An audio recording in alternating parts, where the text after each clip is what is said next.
Did you warn Prime Minister Netanyahu against taking some sort of actions that could disrupt the talks there in a phone call last week? Well, I'd like to be honest. Yes, I did. I don't think it's appropriate. We're having very good discussions with him, and I said I don't think it's appropriate right now. We can settle it with a very strong document, very strong, with inspections and no trust. I don't trust anybody. कभी दोस्ती के किस्से और आज धमकी की बातें। एक वक्त था जब अमेरिका के राष्ट्रपति डोनाल्ड ट्रंप और इजराइल के प्रधानमंत्री बेंजामिन नेतन्याहू की जोड़ी को अटूट कहा जाता था। कभी इजराइल के सबसे बड़े हितैषी और आज उसी प्रधानमंत्री को चेतावनी देते ट्रंप। हाँ, हम बात कर रहे हैं अमेरिका के राष्ट्रपति डोनाल्ड ट्रंप की, जिन्होंने अब नेतन्याहू को खुलकर वार्निंग दे दी है। वजह ईरान से एक नई डील की आहट और ट्रंप की बदली हुई रणनीति। अचानक ऐसा क्या हुआ कि ट्रंप भड़क उठे और उन्होंने इजराइल के प्रधानमंत्री को सीधी चेतावनी दे डाली। नमस्कार, मैं हूं अनुषी गुप्ता।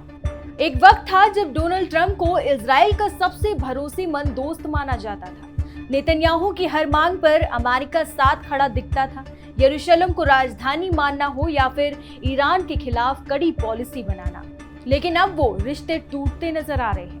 डोनाल्ड ट्रंप ने खुद माना है कि वो ईरान के साथ फिर से एक समझौते के बेहद करीब है। उन्होंने यहां तक कह दिया कि अगर जरूरत पड़ी तो वो खुद ईरान जाकर हालात की निगरानी करेंगे। और यही आता है सबसे चौंकाने वाला हिस्सा। ट्रंप ने इस बातचीत को लेकर नेतन्याहू को सीधे तौर पर आगाह किया है। सोचिए, वो नेतन्याहू जिन्हें ट्रंप ने पहले ग्रेट लीडर कहा था, आज उन्हें कह रहे हैं कि इस डील में टांग अड़ाने की जरूरत नहीं है।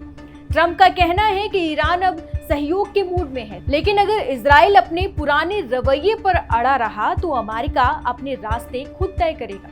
अब ट्रंप नेतन्याहू को खुलेआम धमकी देने की बात कर रहे हैं। एक पत्रकार के सवाल पर ट्रंप ने कहा, हाँ, मैंने नेतन्याहू को धमकी दी थी।